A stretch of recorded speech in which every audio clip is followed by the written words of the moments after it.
अरे बट जई है घरवा अंगना बटी पाई पाई रे केकरा में बाबू रही केकरा में माई रे।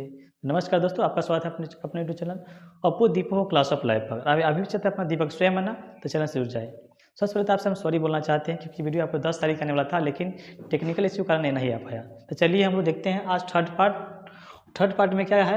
आपका सब प्रसंग व्याख्या का टॉपिक चल रहा है, जिसमें से आपको जो है इससे पहले 10 सवाल करा दिए गए हैं। आज लास्ट वीडियो है, लास्ट पार्ट है, जिसमें आपको 5 या 6 सवाल होंगे। तो चलिए करके हम लोग प्रत्येक प्रश्न को देखेंगे और समझेंगे, क्योंकि एग्जाम के लिए बहुत ही महत्वपूर्ण होता है। और यह एग्जाम में 8 नंबर के सवाल इससे पूछे जाते हैं। 8 नंबर के सवाल जो प्रत्येक साल आते ही आते हैं, इसीलिए आप चैनल से जुड़े रहिए। और चलिए हम लोग एकदम आसान भाषा में, सरल भाषा में देखेंगे कि क्या क्या टॉपिक है और महत्वपूर्ण सवाल जो एग्जाम के लिए भी होने वाला है। इसीलिए इसको स्किप नहीं कीजिएगा और वीडियो से बने रहिए, और हो सके तो इसको कॉपी में लिख लीजिएगा, याद कर लीजिए कि आ जाएगा। तो चलिए करके हम लोग देखते हैं प्रश्न पहला प्रश्न है कि गरीबी हटाओ। सवाल है कि गरीबी हटाओ के नारे जरूर लगते हैं, लेकिन गरीबी बढ़ी है।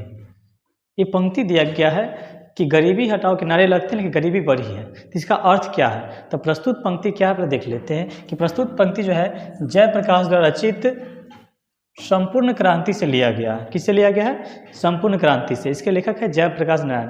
हम ट्रिक भी बताए थे कि चैप्टर का नाम कैसे याद रखेंगे। तो ट्रिक है इसको याद रखने के लिए कि संपूर्ण क्रांति, जानते कोई क्रांति होता तो हम लोग क्या करते हैं, जयकारा लगाते हैं। तो वही जयकारा, यानी संपूर्ण क्रांति के जो लेखक है उनका नाम है जयप्रकाश नारायण। तो ये बताया गया इसके लेखक है जयप्रकाश नारायण। और इसमें जो है उन्होंने सामाजिक, इस पंक्ति के माध्यम से बताया गया कि सामाजिक राजनीतिक भ्रष्टाचार पर तीखा व्यंग किए हैं। और जयप्रकाश नारायण जो है सामाजिक, आर्थिक और राजनीति पर जो क्या है, तीखा व्यंग किए हैं। और भ्रष्ट नीतियों के कारण, जो भ्रष्ट नीति है, नीतियों के कारण दिनों दिन गरीबी बढ़ती जा रही है। और जानते कि जो सरकार है भ्रष्टाचार सरकार, जिसमें भ्रष्टाचार के मामले से क्या होता है, देश आगे है और इससे क्या होता है कि गरीबी बढ़ती है।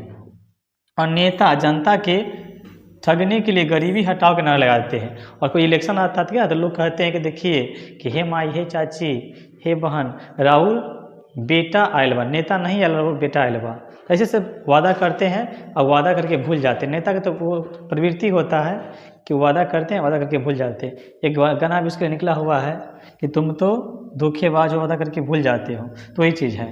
तो गरीबी हटाओ क्या है, नारे लगाते हैं लेकिन गरीबी बढ़ी है।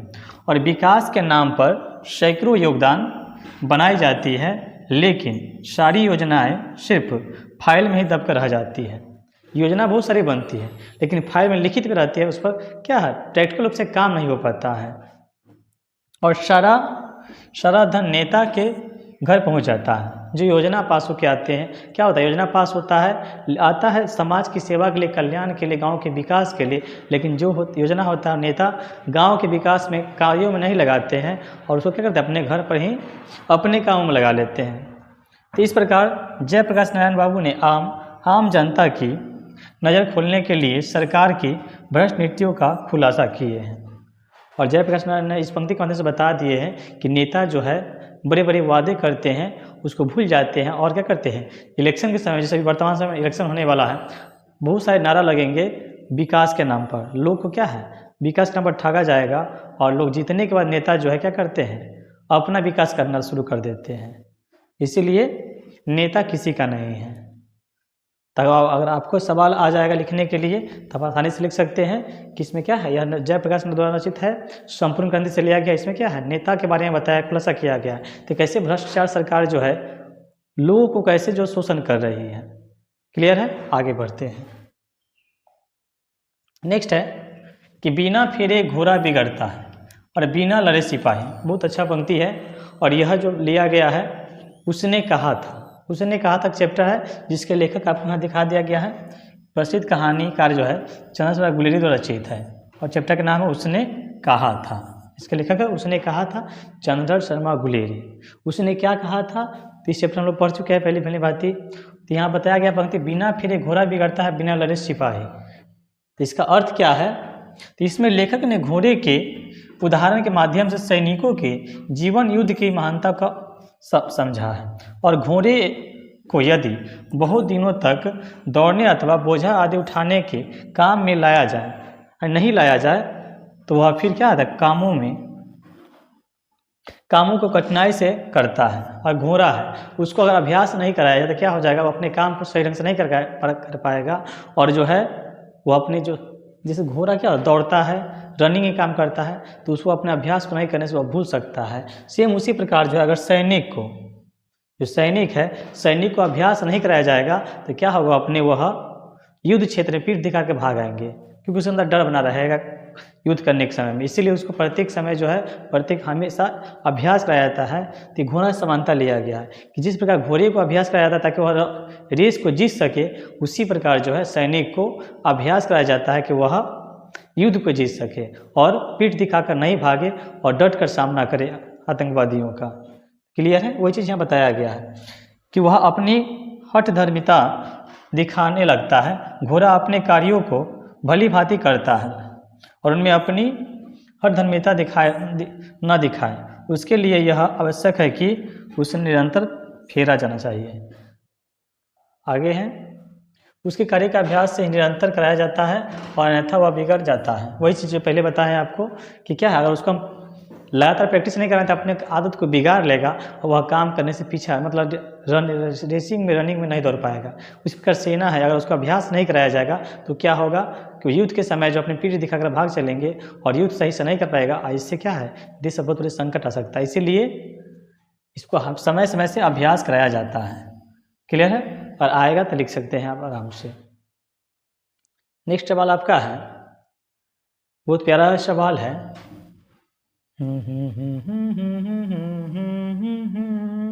चलिए तो हम चलते हैं। जहां आदमी को अपनी ज़िंदगी मज़ेदार बनाने के लिए खाने पीने, चलने फिरने की ज़रूरत होती है। जानते हैं कि जो मनुष्य होता है उसको ज़िंदगी को मज़ेदार बनाने के लिए क्या चाहिए, उसे रोटी कपड़ा मकान चाहिए, वही चाहिए। वहाँ बातचीत उसको अत्यंत आवश्यक है, ये जो तो चाहिए। लेकिन मेन मुद्दा है रोटी कपड़ा मकान चाहिए, साथ ही साथ हमें बातचीत चाहिए। अगर कोई व्यक्ति अगर नहीं बोल पाता है, समझिए उसके संसार जो है कोई काम का नहीं है। तो देखते हैं क्या कह रहा है कि प्रस्तुत अवतरण जो है बातचीत शीर्षक निबंध से लिया गया है, जिसके लेखक जो है बालकृष्ण भट्ट है। पहले भी जानते हैं, इसके लेखक बालकृष्ण भट्ट है, जिसमें लेखक बातचीत के महत्व को स्पष्ट किए हैं। जो लेखक है वह बातचीत के महत्व को स्पष्ट किए हैं और जिस प्रकार जीवन को सुंदर और सुखमय बनाने के लिए भोजन की आवश्यकता होती है। अगर जीवन को सुंदर बनाना है, सुखी बनाना है तो क्या होता है, पहले हमें भोजन की आवश्यकता होती है। क्योंकि जानते हैं कि स्वास्थ्य सबसे बड़ा धन होता है। अगर जिसका स्वास्थ्य ठीक नहीं है तो धन जो है, जीवन सुखी नहीं रहेगा। इसलिए जीवन को सुखी बनाना है तो पहले हमें अपने स्वास्थ्य पर ध्यान देना है। उसके लिए पौष्टिक आहार खाना है, भोजन करना निरंतर, ताकि शरीर स्वच्छ रहे। उसी प्रकार जो है बातचीत भी आवश्यक है। अर्थात जब मनुष्य बातचीत करता है तब उसका जिंदगी उससे बहुत मज़ेदार लगती है। और जानते हैं कि मनुष्य जब बातचीत करेगा तो बातचीत करने से एक दूसरे की भावना पता चलता है और दूसरे के मन की बातों को समझ सकते हैं।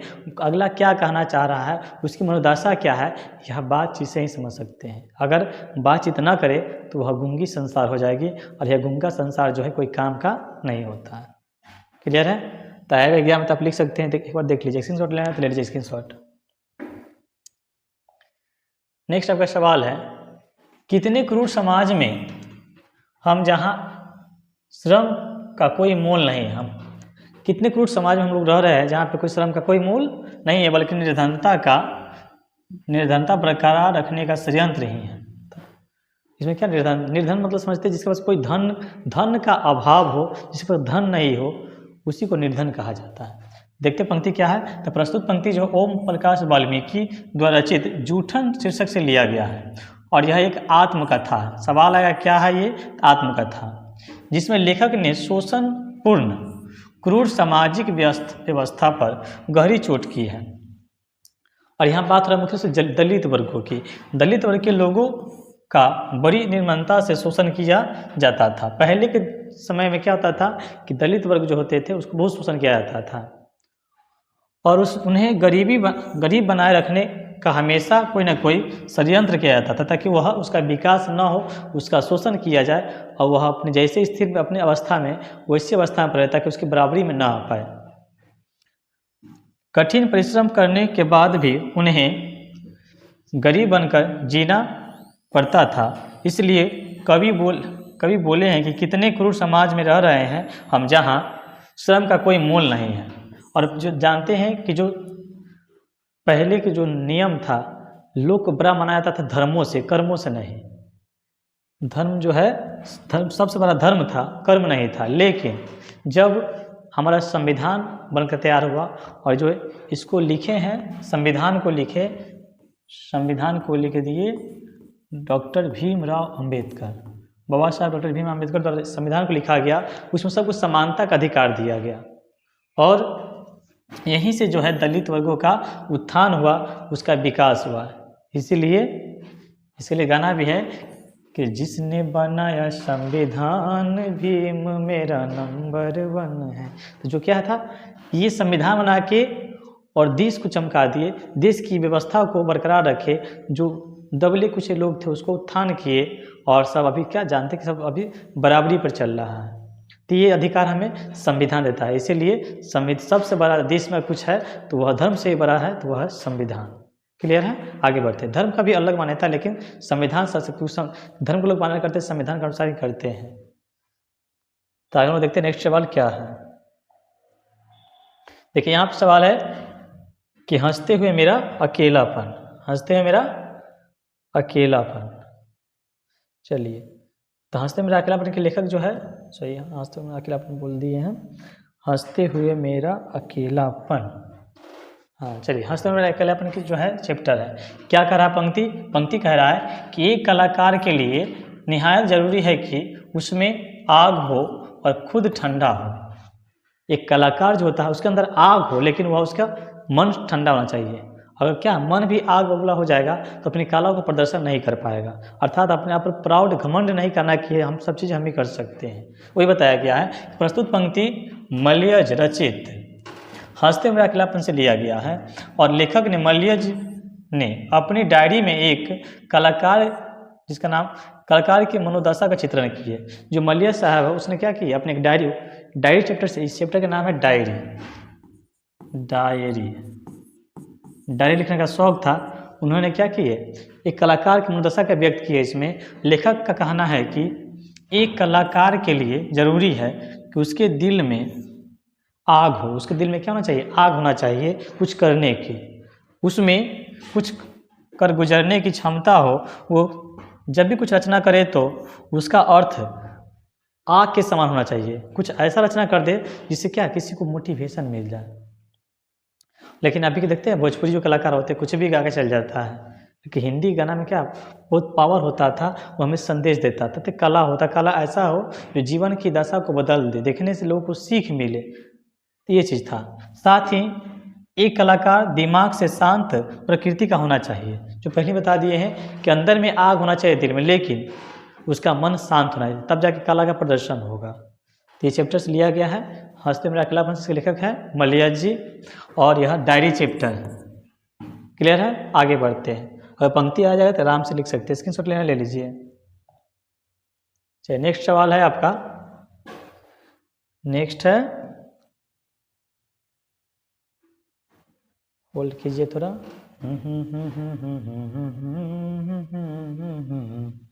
चलिए यहाँ है लास्ट सवाल है कि यहाँ प्रत्येक मनुष्य किसी न किसी के विरोध में खड़ा है। यहाँ प्रत्येक मनुष्य जो है किसी न किसी के विरोध में खड़ा होता है और सुरक्षित स्थान पर पहुँचने के लिए प्रतिष्ठा, सम्मान, शक्ति एवं आराम के लिए निरंतर संघर्ष कर रहा है। प्रत्येक व्यक्ति सम्मान के लिए और क्या सम्मान पाने के लिए, प्रतिष्ठा पाने के लिए निरंतर संघर्ष कर रहा, प्रयत्न कर रहा है। तो यह पंक्ति जो है जे कृष्णमूर्ति द्वारा रचित शिक्षा पाठ से लिया गया है। किस पाठ से? शिक्षा से, शिक्षा पाठ से लिया गया है। जे कृष्णमूर्ति, इनका पूरा नाम था जिद्दू कृष्णमूर्ति।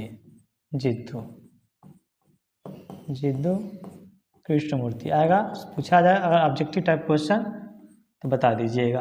इनका पूरा नाम क्या था? जिद्दू कृष्णमूर्ति। जिसमें लेखक ने सामाजिक जीवन का संघर्षों के रूप में स्पष्ट किया है कि समाज का जीवन कैसा है।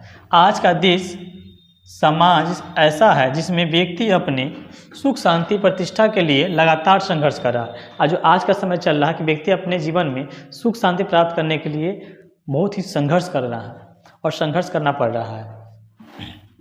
लगातार एक दूसरों को हताश कर रहा है, चाहे साम्यवादी हो या पूंजीवादी हो, सभी एक दूसरे का विरोध करते हैं। क्या करते हैं? एक दूसरे का विरोध करते हैं। समय चल रहा है कि कोई अगर ऊंचाई पर जा रहा है उससे सीख न लगे, उसका टांग खींचने में लगा रहता है। सिस्टम ऐसा हो गया।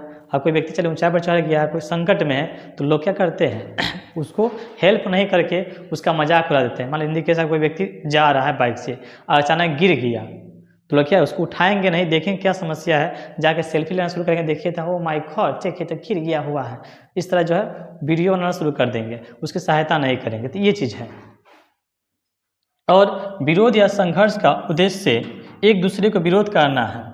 सभी लोग आज चाहते हैं कि उन्हें समाज में सबसे अधिक प्रतिष्ठा और सम्मान मिले।